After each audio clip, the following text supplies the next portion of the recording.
You know how we always kick off our season in March these days?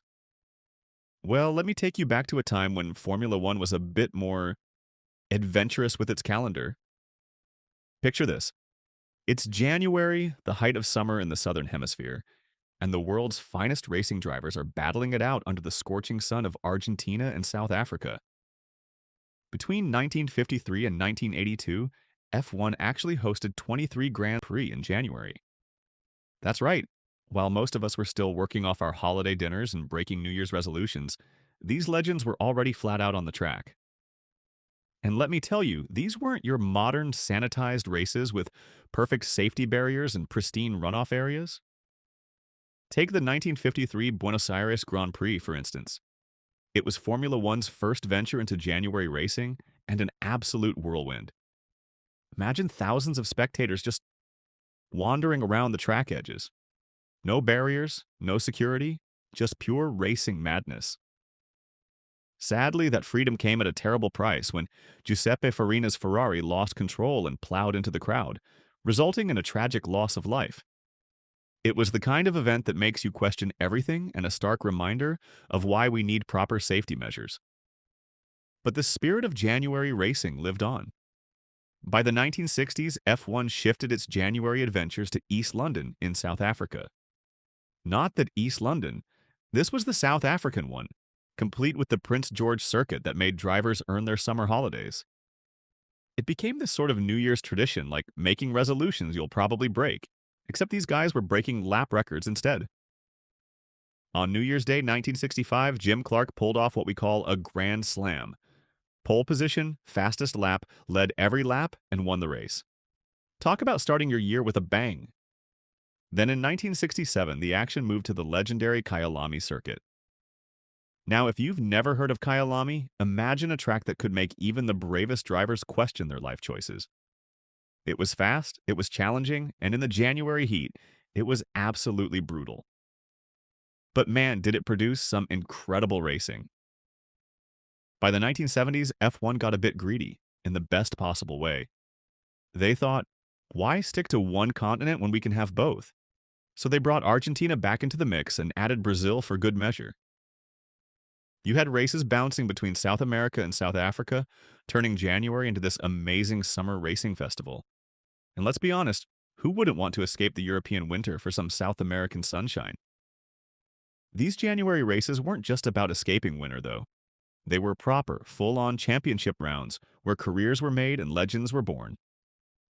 Each venue brought its own flavor to the championship, and together they created this unique chapter in F1 history that we'll probably never see again.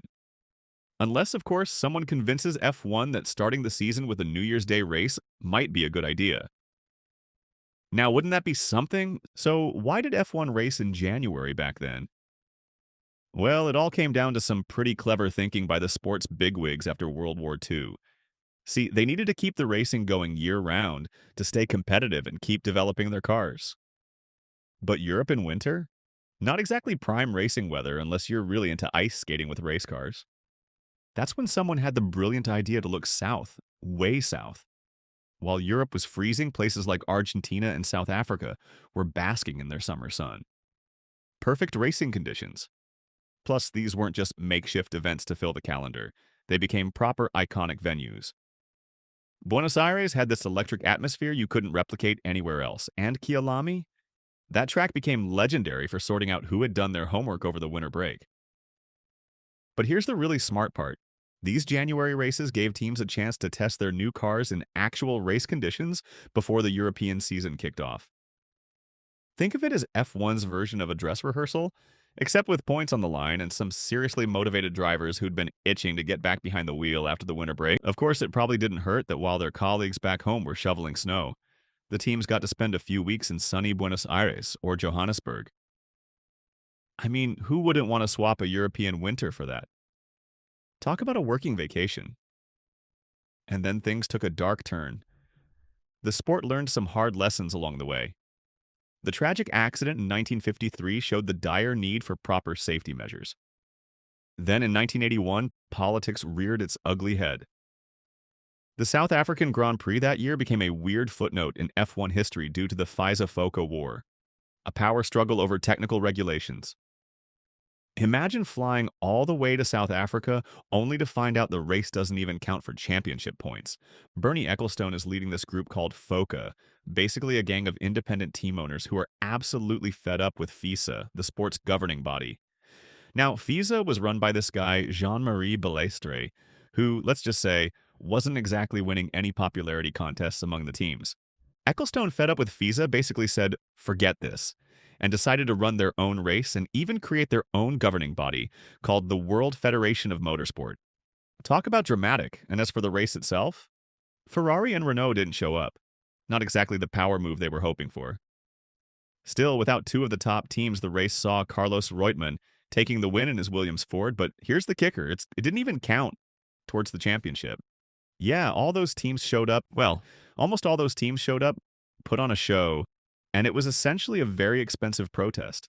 The big factory teams aligned with FISA and stayed home, and even the fans weren't really buying it. Let's just say the grandstands were not exactly packed. But you know what's really wild? This whole mess actually led to something pretty important: the Concord Agreement, which is basically the peace treaty that still governs F1 today. You've got to hand it to Bernie. Even when his master plan fell apart, he somehow managed to turn this whole mess into gold.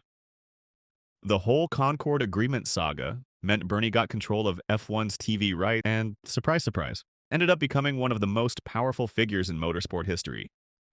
Next time your friends complain about DRS or sprint races, just remind them, at least nobody's trying to start their own racing series? Well, not yet. These Southern Hemisphere races were also becoming a logistical nightmare. Think about it. Hauling entire F1 teams, cars, and equipment across the world at a time when global shipping wasn't exactly Amazon Prime. The costs were astronomical, the logistics were a headache, and teams started to wonder if it was all worth the hassle. Eventually, F1 did what it does best: adapted. They gradually pushed the season starts later into the year, making everyone's lives easier. No more New Year's Day races, no more shipping nightmares in December, just a nice, sensible March start to the season. Sometimes boring is better, right? Though I have to admit, part of me misses the chaos of those January races. There was something romantic about starting the F1 year while everyone else was still nursing their New Year's hangover. So after all those wild January races, what actually changed? Well, 1982 was the last hurrah for F1's summer holiday racing, with Alain Prost taking that final January win. The sport basically looked at its calendar and decided to get a bit more organized. These days, the F1 season kicks off in March, which honestly makes a lot more sense logistically. All those Southern Hemisphere races didn't disappear, though. They just got shuffled around the calendar. Brazil, Australia, and when it's on the calendar, South Africa still get their moments in the sun. They're just spread out more sensibly throughout the year rather than crammed into one intense summer block. January is still pretty important in F1, mind you. It's just that instead of actual racing, it's become prime time for teams to show off their shiny new cars and put them through their paces and testing. Kind of like F1's version of Fashion Week, except with more horsepower and fewer supermodels. Actually, scratch that. There are probably about the same number of photographers at both. Looking back at these January races really tells us something fascinating about Formula One's soul. Think about it. This was a sport so passionate about racing that it couldn't even wait for winter to end. While most racing series were hibernating until spring, F1 was out there turning summer holidays into full-blown Grand Prix. These races weren't just some quirky footnote in F1 history, they were a testament to the sport's globetrotting spirit. From the packed grandstands of Buenos Aires to the challenging curves of Kyalami, each January race wrote its own chapter in the story. And sure, maybe some of those chapters included spectators wandering onto the track or drivers battling heat exhaustion, but that's what made them memorable. Now we've got this nice, tidy calendar that starts in March, runs through the year, and wraps up neatly before the holidays. It makes perfect sense logistically, financially, but part of me can't help but miss those days when Formula One was bold enough to kick off its season while everyone else was still writing their New Year's resolutions. Maybe that's what makes those January races so special in hindsight. They remind us that Formula One wasn't always about perfect precision and corporate calendars. Sometimes it was just about finding a good track, gathering some brave drivers, and going racing, even if that meant doing it in the middle of someone else's summer vacation. It's kind of bittersweet, really. Those January races were special. They had this unique charm that came from being different. They were wild, sometimes chaotic events where anything could happen. But they also represented a time when F1 was still figuring itself out, still experimenting with what worked and what didn't. And that's probably the biggest lesson here. F1 has always been able to adapt and change with the times.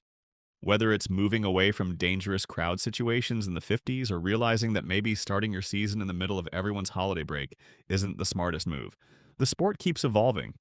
It's like F1's version of growing up, I suppose. Sometimes you have to trade a bit of that youthful chaos for some adult wisdom. So here's to those wild January races, a unique chapter in F1 history that we'll probably never see again. Unless, of course, someone convinces F1 that starting the season with a New Year's Day race might be a good idea. Now, wouldn't that be something? Thanks for taking this trip down memory lane with me. If you enjoyed this journey through F1's adventurous past, make sure to hit that subscribe button for more daily Formula One content. Until next time.